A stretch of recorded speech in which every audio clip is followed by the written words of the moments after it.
जय हिंद दोस्तों, my name is Kritika Sahu and घटना चक्र की सीरीज में आज कवर करेंगे दिल्ली सल्तनत के अंदर Khalji dynasty. So let's get started.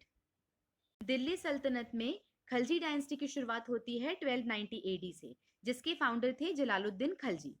Jalaluddin was the first Turkish Sultan of Delhi who plays the ideology of liberal autocracy.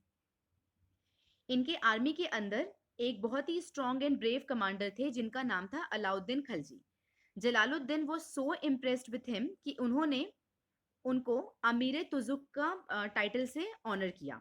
इसके साथ साथ उन्होंने उन्हें सूबेदार अपॉइंट किया फॉर द एरिया कड़ा मनिकपुर, जो कि प्रेजेंट डे यूपी का पार्ट है। एंड जो जलालुद्दीन की बेटी थी उनकी शादी हुई अलाउद्दीन से। After the death of Jalaluddin, Alauddin Khalji sat on the throne of Delhi Sultanate. Alauddin was the first one to put the state control on religion. Alauddin के पहले जो रिलीजन था वो उलेमा क्लास के कंट्रोल में था, बट अलाउद्दीन के आते ही उन्होंने स्टेट कंट्रोल डाला रिलीजन के ऊपर। And he called himself Yamin ul Khilafat Nasiri Amir ul Muminin. And इसके साथ साथ इन्होंने टाइटल एज्यूम किया सिकंदर टू सानी। अलाउद्दीन के आर्मी के अंडर एक बहुत ही strong, brave and courageous commander थे जिनका नाम था जफर खान। जफर खान ने मंगोल इन्वेजन से अलाउद्दीन के जो सल्तनत थी उसे बचाया था, एंड जिसके लिए Mongols were also very impressed by the bravery of Zafar Khan.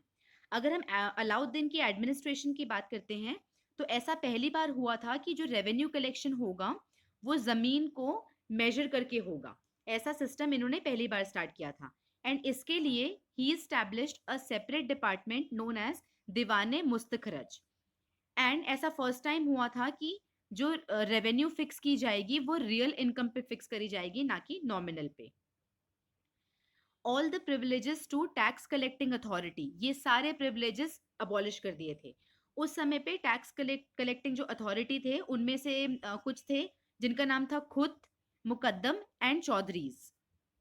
खुद, Muqaddam and Chaudharis they were basically the middle man, जो कि फार्मर से टैक्स कलेक्ट करते थे, कुछ प्रपोर्शन अपने पास रखते थे एंड बाकी सुल्तान को देते थे। तो ये जो मिडिल मैन वाला सिस्टम है ये इन्होंने अबॉलिश कर दिया था।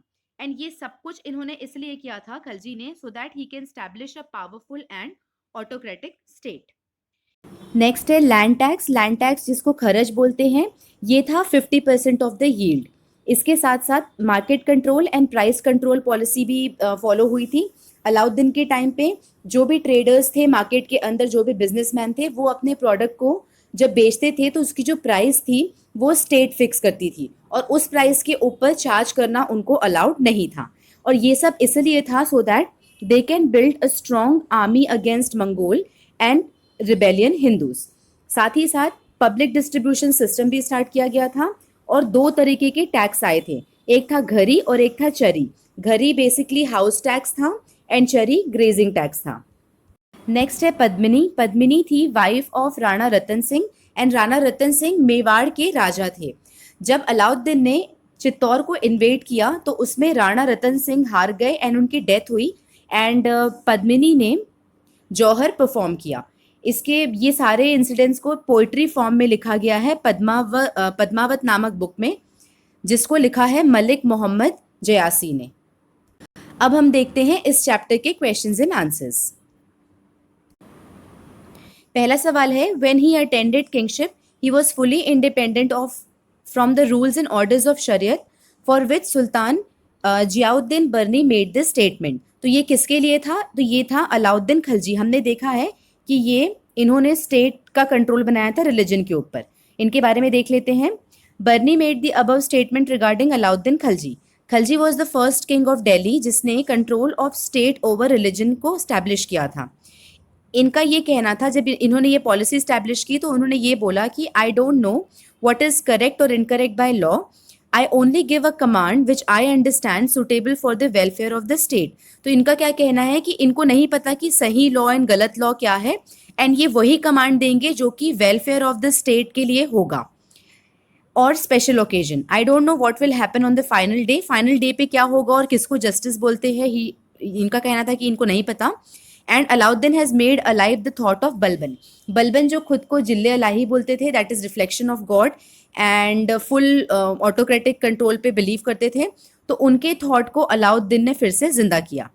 Alauddin used to believe the universality of the king, who is only a representative of God on the earth. He did not use to take the permission from Khalifa. Khalifa generally पहले क्या होता था कि अगर आपको expansion करना होता था अपनी टेरिटरी को, तो उसके लिए आपको पहले खलीफा से परमिशन लेनी पड़ती थी. आफ्टर दे अलाउ, क्योंकि जब भी आप टेरिटरी एक्सपेंशन करेंगे that means you become the king of that particular area, तो उसके लिए खलीफा से परमिशन लेनी पड़ती थी. तो इन्होंने ये सिस्टम को नहीं माना एंड बिफोर एक्सपैंडिंग वो खलीफा से परमिशन नहीं लिया करते थे. That's why he never made a solicitation in front of Khalifa for the recognition of his position. इन्होंने अपने आप को फ्री किया from the control of Ulema and he called himself. ये तो हमने पहले देखा है. नेक्स्ट क्वेश्चन है, विच डायनेस्टी ऑफ दिल्ली सल्तनत rule for the shortest period of time. तो शॉर्टेस्ट पीरियड ऑफ टाइम था खलजी. सिर्फ 30 साल चला, 1290 से 1320 तक. अगर हम स्लेव डायनेस्टी की बात करें, स्लेव डायनेस्टी था 1206 से 1290, ये हमने लास्ट चैप्टर में पढ़ा है.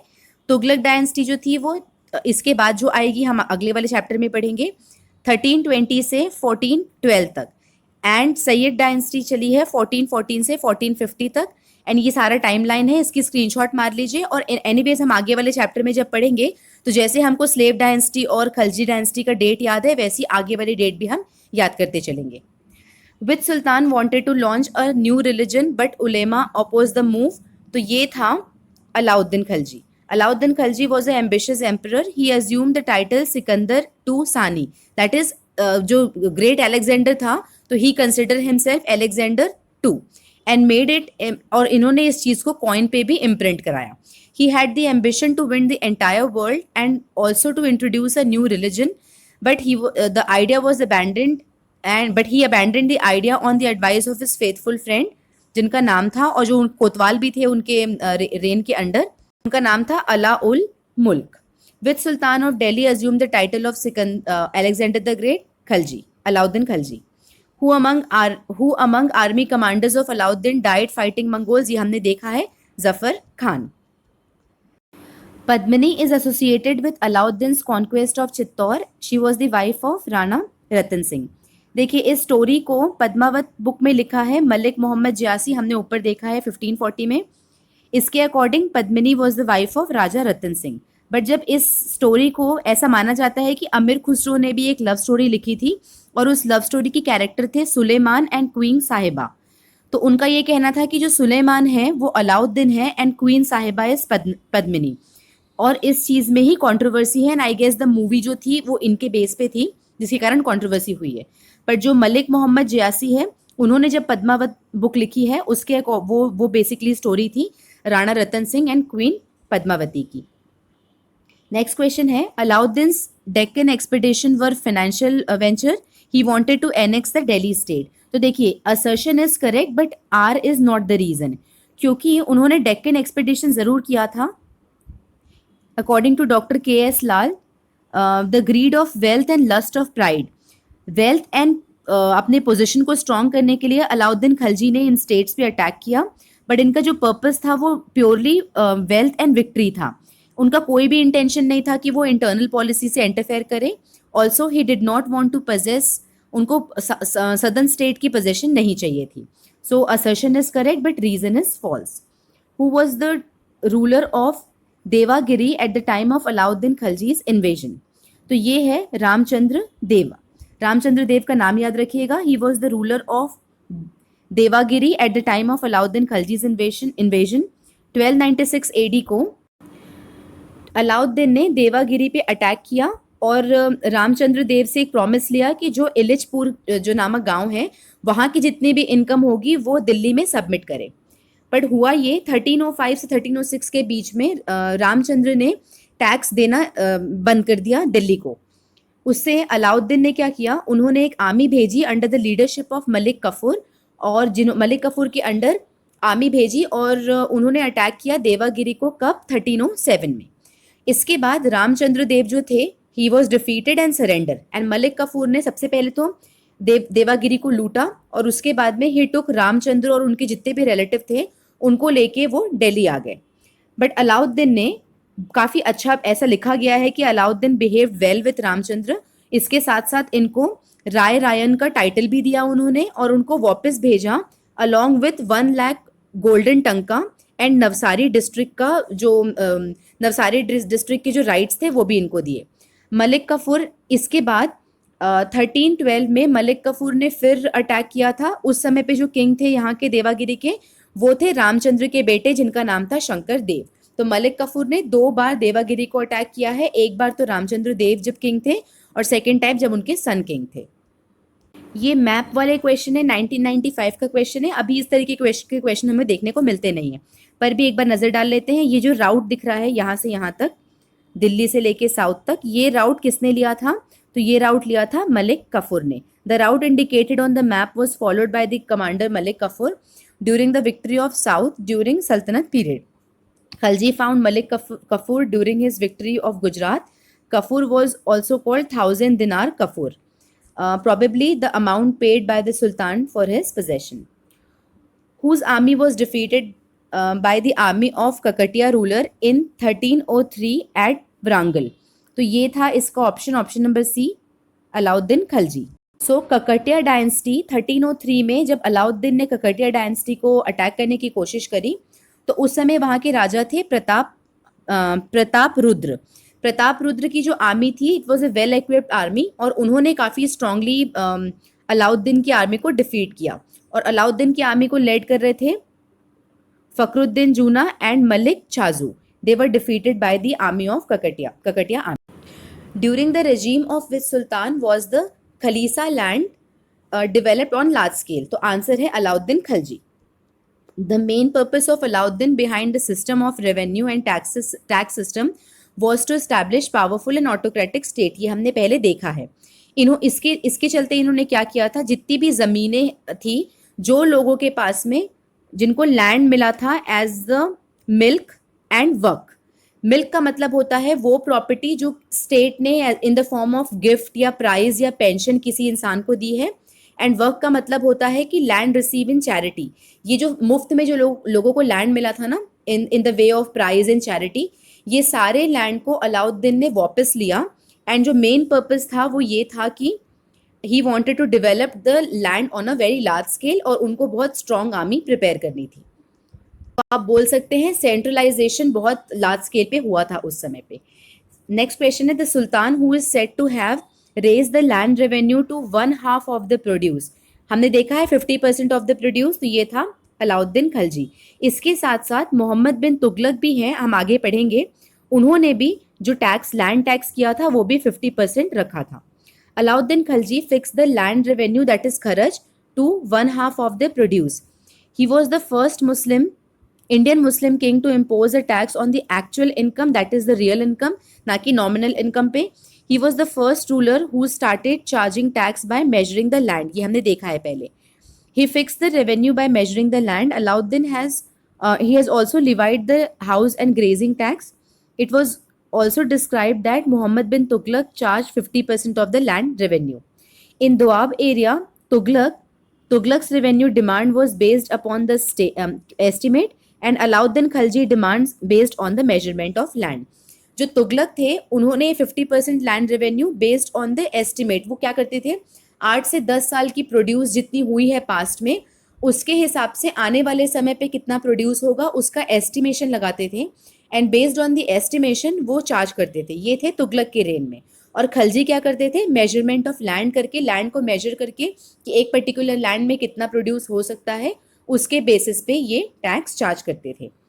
सुल्तान who raised the land revenue to 50% of the produce, again Tughlaq and Khalji दोनों आएंगे। अगला सवाल है consider the following statement connected with Alauddin Khalji. पहला है he collected the revenue by measuring the cultivated land, it is correct. He enforce the revenue measure in the entire empire. देखिए पूरे empire पे तो नहीं इन्होंने ये फॉलो किया था, तो second option is incorrect. He abolish the power of provincial governor, ये करेक्ट है। So option number C 1 and 3। Lagan system that is measuring the land and then charging the tax, ये जो था ये system was limited to Delhi and nearby parts. और he was the first ruler जिन्होंने measurement of land करके tax किया था, जिसके लिए इन्होंने सेपरेट डिपार्टमेंट बनाया था। ये हमने ऑलरेडी ऊपर डिटेल में देखा हुआ है।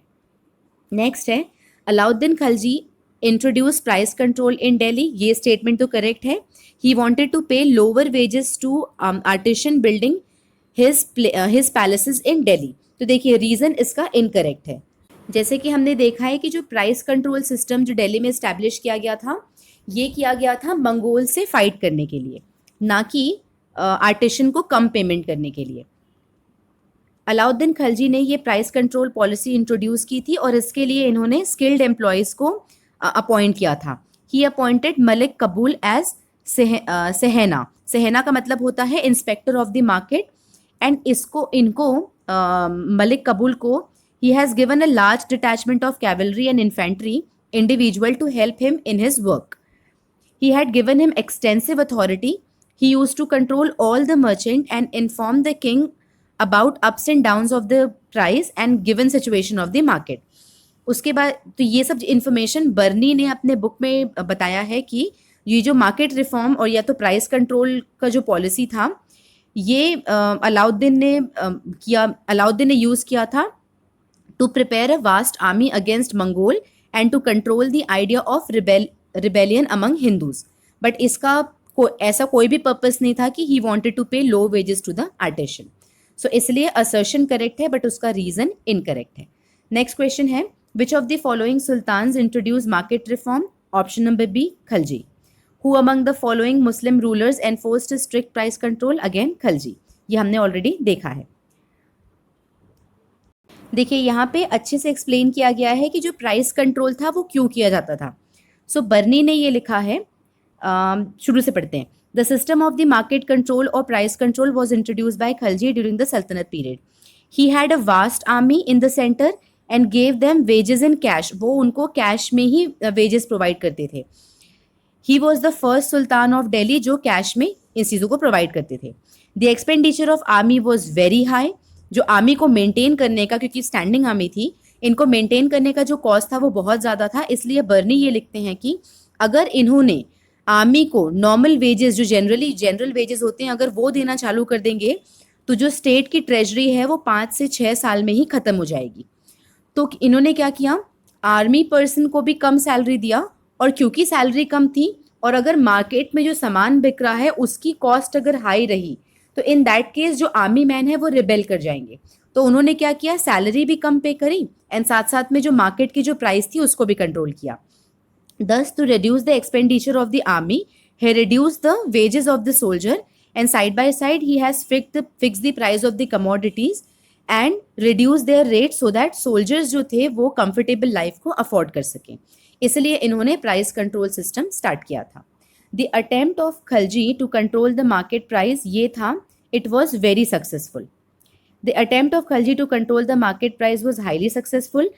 खलजी measures ये सब measure करके किया जाता था ताकि एक वास्ट आर्मी मेंटेन कर सके। Price of the commodity lower थी, ये सब हमने ऑलरेडी देखा हुआ है। और ये सिस्टम के लिए इन्होंने क्या किया था, सेपरेट मार्केट, अलग अलग मार्केट स्टैब्लिश किया था। जैसे कि ग्रेन मार्केट एक अलग मंडी हो गई, क्लॉथ्स एंड ग्रोसरीज के लिए अलग हो गया, देन हॉर्सेस के लिए अलग हो गया, मिसलेनियस कमोडिटी के लिए अलग हो गया। इन सारे मार्केट को अलग अलग सेपरेटली इन्होंने डिवाइड कर दिया। इसके बाद में इम्प्लीमेंटेशन के लिए हर मार्केट को एक सुपरिटेंडेंट जिसका नाम था सहाना ए मंडी, इसके लिए इनको अपॉइंट किया गया, जो he was assisted by the intelligence officer. इसके अलावा अलाउद्दीन को डेली रिपोर्ट भी मिलती थी मार्केट की फ्रॉम 2 और अदर इंडिपेंडेंट सोर्सेज, जिनका नाम था बारिद होते हैं इंटेलिजेंस ऑफिसर, एंड मुहियान थे सीक्रेट स्पाइज जो स्पाई करते थे। इनकी तरफ से इंटरनली कोई ऐसा ना हो जाए कि कोई मतलब अब बिना स्टेट की जानकारी के लिए अगर किसी ने प्राइस कंट्रोल सिस्टम फॉलो नहीं किया, ये सारी चीज़ें daily on the very daily basis Alauddin को रिपोर्ट की जाती थी।